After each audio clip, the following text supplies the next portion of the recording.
我们今天讲大新闻就是大漂亮法案，一个大漂亮法案叫做 One Big Beautiful Bill， 一个大漂亮法案通过了。然后呢，在参议院打成了50票对50票，101个票里边50对50，共和党有2票投降，站到了民主党那边，所以50对50对住了。J.D. Vance 副总统作为参议院议长，紧急出席参议院，投下关键的决胜票，所以51票对50票，参议院通过了大而漂亮法案。略微修改之后，打回众议院，众议院已经通过了，众议院再次通过，刚才通过了212票对210票，214票对212票，总之就是众议院也通过了，2票优势通过了。所以，川普总统的大而漂亮法案正式通过，有一个人疯了，就是伊隆马斯克就立马疯了。伊隆马斯克在 X 上自媒体上骂川普，说谁投这个参议员和众议员谁投赞成票，伊隆马斯克就要推翻他们。而且伊隆马斯克直接说川普这个党是一个猪啊，是一个他妈的食国而自肥的这个腐败党。伊隆马斯克啊，这是彻底疯了，这次撕逼比6月初的那次撕逼要严重得多。你看，川普从来都不是一个省油的灯，所以川普今天啊，指马斯克的所有的公司从美国政府拿走的钱太多了。他妈的，马斯克要不是因为美国政府资助他，马斯克狗屁都没有。所以这个马斯克说：“我真的很抱歉，但我实在受不了了。这份所谓的大漂亮法案啊，是庞大荒谬，充斥着政治操弄的国会支出法案，就是国会花钱的法案，令人作呕，是美国国难。”所有支持他的议员都是国贼，你们应该感到羞耻。我知道你们心里边清楚这些点，我一定要反对你们，我要把你们全部都推翻，我要成立一个新的党，新的党名也想好了，叫 American Party 美国人党。马斯克要成立新党了，我跟你们说，他真的会干。所以特斯拉，我去你们小心点啊！特斯拉可变成妖股了，那么特斯拉老板搞政治斗争去了。那么回顾一下时间线，6月5号，双方第一次正式撕逼。啊，6月5号就是大撕逼，我做了节目，2只狗对咬，就像两个他妈的离了婚，互相用最狠的语言攻击对方的2个他妈的老玻璃同性恋一样啊，就是什么难听说什么。然后呢，6月5号下午2点开干啊，然后马斯克在 X 上说，现在要创立一个新的党，代表真正的中间80%的美国人。然后川普马上说，马斯克跟不成熟，我操，我很喜欢他，但是呢，马斯克这个法案，我这个大而美丽法案，马斯克从第一天就知道。然后马斯克不到5分钟反驳，我他妈压根没看见，就在我眼前晃了一下，我哪能看得见？我刚看到的，我跟大家一样是通过媒体看到的，这事儿不跟我商量。然后川普说，你他妈拿那么多钱，你从我政府拿这么多钱，你别给我装逼，你不是为了国家好，你就是因为不能从我这法案里拿到电动车的补贴，我电动车补贴第一个砍了吗？你疯了，你要再鸡巴疯，你最好悠着点，你要再封，我就连 SpaceX 都不用你的 ，NASA 不给你订单，不让你赚钱，我看你怎么办。然后马斯克说：“我操，你牛逼，你来呀！我操，我明天就让 SpaceX 的龙飞船全线退役，我不给你飞了。”然后2个人打，哎呦，然后马斯克就是把万斯也副总统拉过来，川普 PK 伊隆，谁赢？你支持谁？万斯一句话不敢说，然后就有人做了一个梗图，就是爸爸妈妈打离婚啊，妈妈是马斯克，爸爸是川普，然后万斯就是那个叼着奶嘴胖宝宝，这发抖，一句话也不敢说，副总统啊，然后打了5天，到6月11号凌晨，双方忽然和解啊，马斯克说，哎呀，我上周不太正常啊，说了一些总统不好的话，我好后悔，我再也不了。然后川普马上回应，哎，这都过去了，无所谓的。马斯克是很优秀的人，我很喜欢他啊。然后什么大卢说，你看我就说了嘛，他们又和解，我操！我当时说那不可能和解，因为这个东西啊，破镜难圆，他俩就是夫妻关系。你这一旦分了，一旦离了，那不可能和，你放心吧，面和心不和，再次撕逼只是时间问题啊！很多人说老王你太黑了，你太阴毒了，你看看是你们太幼稚了吧？19天啊！整整好了19天，19天以后，6月30号，马斯克很显然，这项疯狂的法案将把美国的债务推到上限创纪录5万亿美元。我们现在根本不是生活在一个民主国家，我们生活在一个一党独裁国家。这个国家这个党叫 The Porky Pig Party， 猪肉猪头党，Porky Pig Party。哎，马斯克，你这就不对了啊！猪肉猪头党已经有人把这个名字捷足先登了，全中国人民14亿地球人都知道，14亿地球人都知道猪头是有所指的。你为什么说川普是猪头呢？虽然他俩是同一天、同年同月同日啊，不是同年同月同日同时生的，但你不能把他们俩的封号混用啊。所以马斯克要推翻投赞成票的所有的国会议员，包括参议员和众议员。而且马斯克表示不惜被暗杀，如果这是我这一生做的最后一件事，我都会在明年的初选中让他们选不上。啊，就是马斯克发誓要在中期选举干掉川普党、MAGA党。MAGA党啊，大哥呀，MAGA党的首席大护法就是马斯克，我操！所以说，你看，中美国是互为镜像。中国内部我们也看到，现在说另立中央啊，什么飘摇不定，美国也一样。美国只不过因为它民主国家，它在玩在表面上玩，明面上玩。马斯克跟川普他妈的等于是彻底撕破脸，不可能好了。川普针锋相对，川普永远不会怀柔啊！川普针锋相对，说要让 Doggy， 就是那个马斯克成立那部门反查特斯拉，去查马斯克，说伊隆获得的补贴是历史上任何个人都无法企及的。如果没有这些补贴，伊隆早就关门大吉了，他早就滚回南非老家了。如果没有卫星发射的补贴、电动车的补贴、火箭发射的政府订单，那么我们美国将会省下一笔大钱。或许我们应该让政府更加效率，让我们去查一查马斯克吧。你就玩这套，威胁把马斯克驱逐出美国，遣返回南非。操，这他妈的这什么情况啊？啊，那么马斯克可是川普的保国功臣、保家仙啊。真正的原因2条，第一条，这个法案真的是花很多钱啊，这个法案花很多钱。是美国历史上有史以来花钱最多的一个法案，超过罗斯福打2战的法案。所以马斯克表面上是因为这个原因反对的，当然实际上大概意思就是你花这么多钱是不是有我一点呀？我给你投了这么多呀。总之，川普可能也受够了马斯克了，干政跳太高了，放话把他流放给南非，一个子儿都没你了啊。第二个原因呢，就是这个叫 For One Big Beautiful， 就是 The One 是放第一个，为什么？它捆绑了很多，就是它叫什么呢？它这不是一个法案，它是一揽子法案，这是川普高的地方。因为美国立法一旦通过，总统就可以实施了，权力就给你了。那他又不是习近平，不能他妈成立那么多小组，怎么办呢？他在干，目前中国一样的是，中国不就是谍务架构再成立一个什么中提协给你架空吗？川普就是什么？我通过一个法案一次投票，趁我现在参议院、众议院都是我控制，都是共和党控制，我他妈推这么一个投票，把我未来20年要干的所有的事都揉在这里边，所以它是一个买1送1万的法案。它里边掺杂了多少内容你们都不知道，它就像一个百宝箱一样，你怎么翻里边有各种各样已经通过了的权柄，都是给川普的，完成他的所谓的政治梦想。大漂亮法案有1000多页纸，目录就有10多页，内容是五花八门、包罗万象，给中产阶级减税，给政府增加债务赤字，大规模的削减社会福利，同时大规模的花钱造武器，什么都有，杂七杂八，包罗万象。有的民主党议员直接说这是一个立法绑架，说一个正确的事儿，你同不同意？道德绑架，你必须得同意，因为他说了个正确的事儿。比如说，我要遣返非法移民，你不能反对吧？然后咵往里边掺好多跟遣返非法移民一点关系都没有的事儿，叫勒索式立法。那么虽然这项法律引起了很大的负面争议，尤其像马斯克这样的极度反对，但是我告诉大家一个重要的事儿，这个法案给川普和美国一个重大的机会，就是加密货币。大漂亮法案里边直接涉及到了加密货币、稳定币的内容。那么大漂亮法案通过，还有一个关于稳定币的叫天才 gift 法案，这2个法案未来还会通过一个数字货币清晰度法案。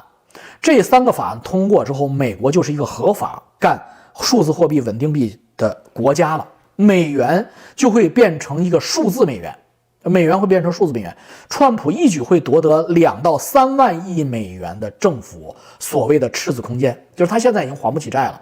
16000亿美元，债把它压死了。但是如果这几个法案一通过，美国一旦推出它的稳定数字货币，美元数字货币 USDC、USDT 不是啊 ，USDT 就是那个翟山鹰整天弄的那个美国不推这个，美国推的是 USDC。USDC， 川普还推出了一个自己的 USD1， 就是总之，美国政府监管的推出的这几个法案一旦通过，美国的美元赤字的空间就一下子多3万亿美元，3万亿美元。当然，对于我来说，我曾经希望他把黄金推10倍，他也能多4万亿美元。但是显然，川普没有做黄金，而先做了数字货币。数字货币对于川普来说是立竿见影，因为黄金他家也没有，但是数字货币川普家有。稳定币川普家族其中有一个重要的美元稳定币的币种就是川普家族的。唉，天下乌鸦一般黑呀，天下乌鸦一般黑呀 ，USD1 呀 ，USD1 呢是川普家的呀。那说老王，那 USDC 是谁家的？我操，也有人呐，后边都是美国的这些元老们。USDT 现在后边都有人了 ，USDT 不是孙宇晨的。那孙宇晨天天在美国，孙宇晨后边是有大鸡巴的，我操！所以我操他妈3万亿就这么被瓜分了，我靠！这等于是给你送钱呀，因为它是稳定币，没有任何成本，直接复印出来数字美元，然后而且你只能买美国国债。你只能买美国国债，然后给你每年4%到5%的利息。我操，1万亿是多少啊？5%啊，一年啊，白给你啊，你就送给你了。而且你只能买国债，我操，等于是你去非法融资，你去非法融资啊，先变合法了，买国债去啊！全世界集资集气元气弹去买美国国债，国债一举突破，就是国债新增那元气弹，现在压死元气弹16000亿，这么一干，稳定币元气弹变这么大了，3万亿。操，太黑了！事实上是美元的大贬值啊，事实上是美元大贬值。所以呢，讲答案我讲完了。所以弟兄们，你不能说太黑啊，世界本来就是这样，只不过我们以前不知道而已。我们他妈傻白甜，现在刚刚知道了。所以 USDC、USD1 啊，包括 USDT 也会 clear 的。这种稳定币将在我们肉眼可见的未来，就是肯定是老王这个频道关之前的未来啊，就是未来1到2年之内，美元就会出现大量的泡沫，就是以数字稳定币的形式出现大量泡沫。川普手里有钱呢，3万亿美金。马斯克真正翻脸的原因啊 ，sorry， 我们不要跑题了。真正翻脸的原因，你妈呀，我靠，5万亿美元你不给我点儿？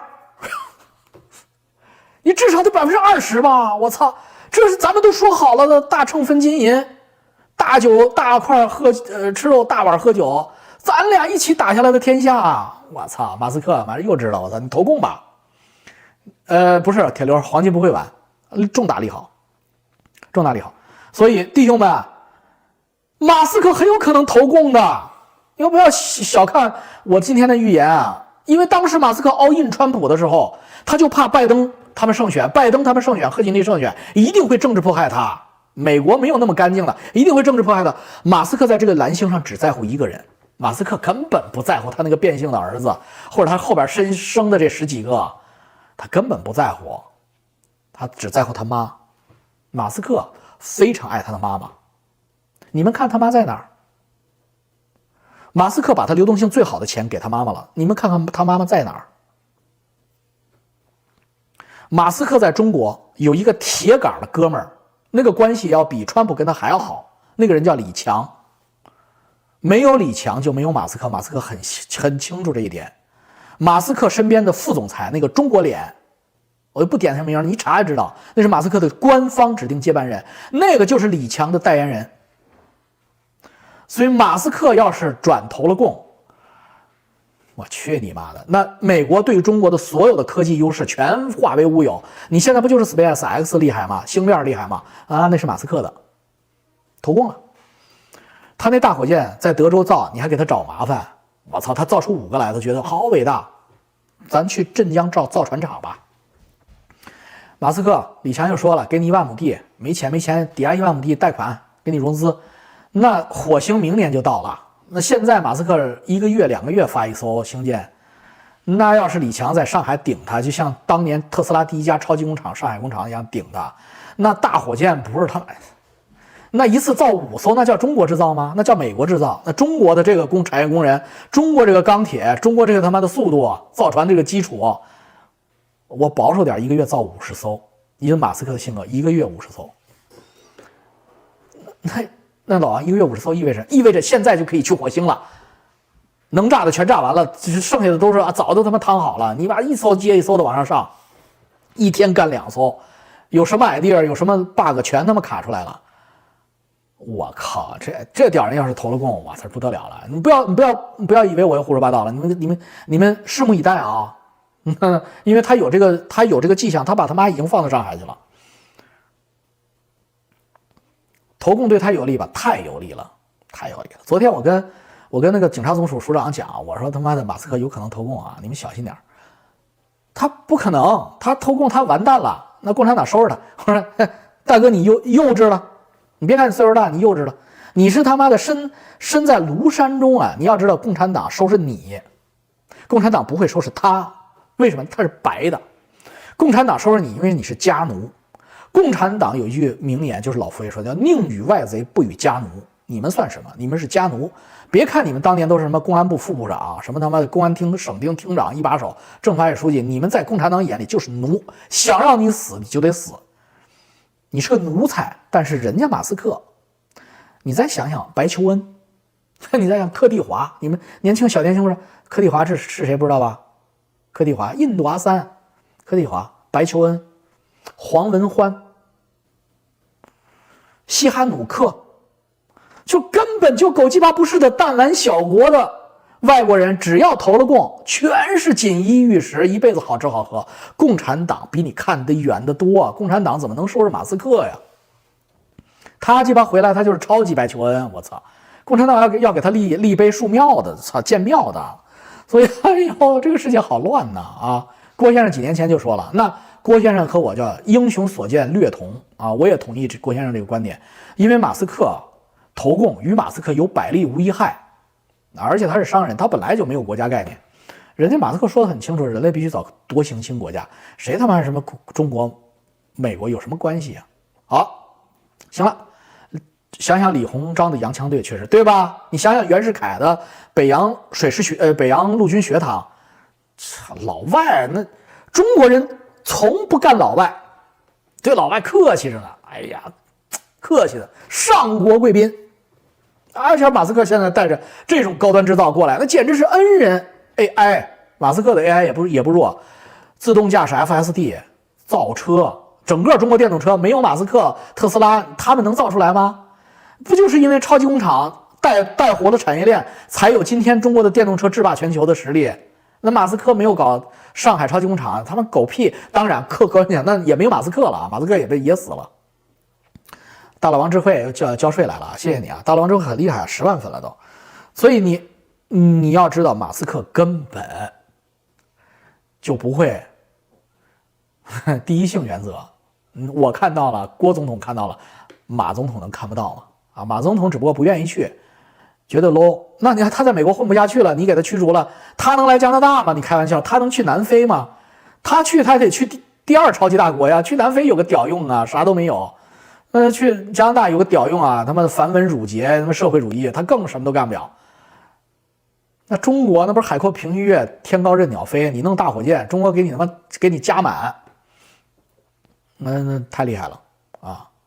对，就是当年那句话，此地不留爷，爷要投八路啊！当年就是蒋介石犯一大错误啊，打完2战之后，他妈的让汪伪的那些好多老军人都就是强制退伍，此地不留爷，爷就要投八路，八路一下子大了啊！马斯克与共合作糊涂，哎，那人家不糊涂，马斯克什么人？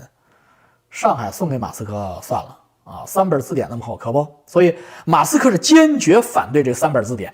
但是老川这次通过了3本字典，真通过了，已经盖棺定论了。马斯克反对无效，差1票，万斯这个叛徒投了关键1票，所以就算了，没办法了。好，马斯克早晚来中国，是啊，他要是跟川普尿不到一个壶里，美国会收拾他了。老王也是外国人，我这个不行啊，华罗台你说错了，就是中国人移民换成外国人，那不叫真外国人啊，那是假外国人，但那共产党不屌你啊，你必须得是根红苗正的外国人。就像美国善待沃伦·冯·布劳恩一样，差不多吧，起到的作用可能只大不小。马斯克过来建立太空军机器人军团，我去，马斯克过来的话，中美不用打了，胜负已定，5分钟就解决战斗了啊，差的这一点全补足了。哎呀，你看现在中国那个制造业的那个巨大的能力，你看那个用电量，比什么比呀？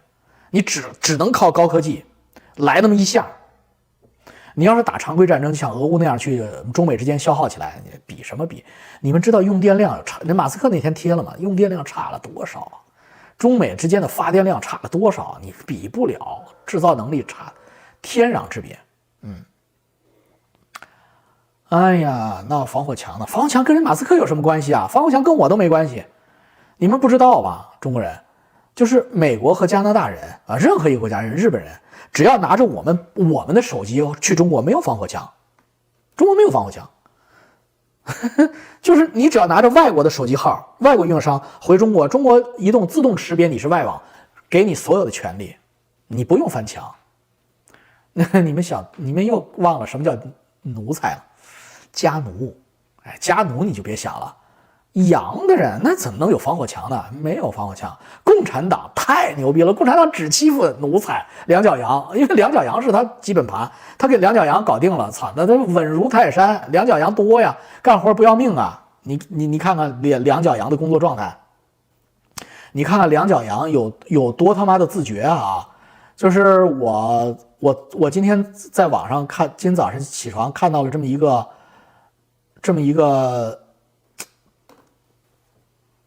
特别令我感慨的这么一送快递的独腿小哥，下着雨冒着雨送外卖的这么一个独腿小哥，好像还是浙江的。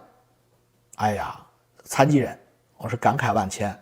我就说了这么一句，我就感慨两脚羊在中国的这个凄惨。我说如果加拿大出现这种情况，一个独腿的送快递在雨里边这么挨着残障人士，如果是加拿大出现这种情况，我跟你讲，总理可能会被弹劾，真有可能。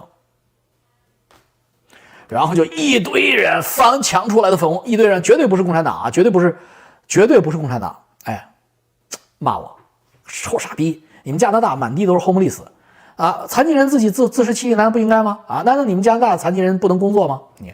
你牛逼啊！你牛逼！我不多说，我一句话都不想说啊！你都对，你最好别残疾啊！你都对。哎，就是这个人权的这个自我权利之间的这个差距，这种意识根本不是只有300年殖民地可解。你只是中国人自己他妈变成文明，这帮奴才，这帮家奴，那共产党蓄奴蓄你们太对了，蓄得好，贱人，真是贱人啊！王总翟山鹰嫉妒你，真是知音压制。问他股权分是鸭说不明白，鸭到底懂不懂？他当然不懂了，他不，基因压制了，没事啊。他现在进入第4阶段，我不蹭他，他蹭我，操！女人有4个阶段，18岁的女人叫严防死守，28岁的女人叫什么？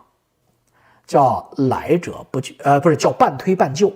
38岁的女人叫来者不拒，48岁的女人叫你不找我，我找你。就是翟山鹰也是经历了4个阶段啊！我刚做频道的时候，他是严防死守，假如不认识我。第2个阶段呢，翟山鹰进入这个半推半就的阶段啊，就是我说他几句啊，他偶尔蹦那么一句反驳我。第3个阶段呢，就是我一句他一句，就是什么来者不拒了。翟山鹰现在是第4个阶段，就是我不说他，他说我操，他天天说我现在。翟专门骂你被我们家教授怼了，你怼他干什么呀？无所谓的。也无所谓，这他是我不蹭他，他蹭我。现在啊，你看我这增速，我操，我这眨眼就20万粉啊，就跟他一个量级了，他才26万，我再过半年就超他了。而且我有一个天然优势，就是只要明白人一听就觉得我非常客观，我不过激，他太过激了，他没有进步，这个傻逼。64明儿后天再讲吧啊，64就是中国人的奴性是非常强的，你知道吧？就是我不是说残疾人不应该自力更生，我是说政府不应该让一个残疾人混到这个程度啊，就是他自力更生到这种程度啊，或者说我不说中国的一个老年人或者加拿大的老年人也可以返聘，也可以继续工作，但我不认为一个社会90岁的老太太还每天起早贪黑的卖龙抄手，然后能感动中国。成为热搜啊！他都90了，他卖5块钱一碗龙抄手，30年不涨价，你看他多厉害，你看他多伟大！这个老妈妈，去你妈！那个老妈妈是挺伟大的，老妈妈这个两脚羊人肉电池，他居然充一次电可以使用他妈90年！我操！你这个中国人，你不要扪心自问一下，你们是人肉电池，你们过得累不累啊？你们他妈逼的，人家美国、加拿大老百姓为什么就能老闹屁啊？我操，老他妈放假，老作去！你们就是他妈每天都是他妈的自卷互卷。自激互激，连娃都要激的，娃都跳楼了，激在被里面。为什么？你不是说我说什么加拿大的残疾人不工作，而是说你们应该扪心自问一下，中国共产党是不是把你们该给的东西给你们了？你们这帮大傻逼，我操，还他妈替共产党骂我，你真厉害呀！共产党干得好啊！好，单脚羊啊，对，单脚羊，你不是2脚羊了？妈的，都剩1只脚了。送外卖不励志吗？操他妈，这种励志很心酸呀！我跟你们讲一个实际的话啊，就是我刚到加拿大的时候，我很诧异，怎么加拿大这么多残疾人？就是在周末，大卖场里边到处都是一对一对的残疾人，他是有组织的，就是有一个像领头的健康人一样，然后弄轮椅的，或者一看就是那种咱白痴那种啊，那个唐氏儿之类的，后边有人就义工推着轮椅出来，他们也逛街也玩，特别多，这个比例远远超过中国啊，都坐轮椅的。哎呀，我这怎么加拿大这么多人残疾？必是他们爱极限运动都摔坏了。后来我恍然大悟，不是人家多，而是人家的残疾人可以出来。我们中国的残疾人，因为他不友好，他电梯啊、什么公共场合啊、什么都没有。这种身障人士使用的这种便捷通道都没有，他出不来，当然你就看不见了，所以你就以为中国没有残疾人。所以你刚来的时候，你要加拿大一到星期六、星期日，操，满街都是他妈的坐轮椅的啊，这样的。不是说加拿大多，而是你妈中国比例一点不少。我们中国人的残疾人只能在家待着，出不来，是我他妈恍然大悟。昨天我跟那个警察总署署长讲，他讲他打他儿子，我说你永远不要再打你儿子，我说我非常后悔我打过女儿。我到了加拿大，我开始是以为这是立法，我不敢违法，但是后来我真正不打孩子，老二老三没有一个手指头都不捅。长大了之后，第一更听话，第二更自信，第三内心深处没有奴性。记住第3句话，内心深处没有奴性。中国人为什么这么好管？中国男人为什么都他妈怂？色厉内荏，对内狠，对下边人狠，对他们外对强权奴。为什么？不光中国啊，日本韩国也一样。儒家文化为什么出现这个问题？所有的儿子都是他妈棍棒底下出孝子，爸爸打孩子打儿子，一代一代这么打下去。这个男孩只要被爸爸征服过，用棍棒打服过，他心里边就有了奴化的那个 trigger， 就变成奴隶了。将来遇到强权的时候，敢反抗的人就特别少。一下子唤醒了他儿时的那种，大家知道吧？有一个养狮子的哥们儿，从那个狮子小的时候就拿他的拖鞋打狮子的鼻子，狮子鼻子很敏感嘛，他拍了狮子鼻子，最后那狮子一个一个都老虎都变成很雄伟了，都他妈分分钟能把他捏死的时候，他只要把这个拖鞋拿在手里，所有的狮子老虎都旁边退，这就是他妈的根本。你如果想让你儿子变成一个人格健全的男子汉，不要打他，让他培养一个永不服输、永不为奴的性格。好了，就这么地啊！再见。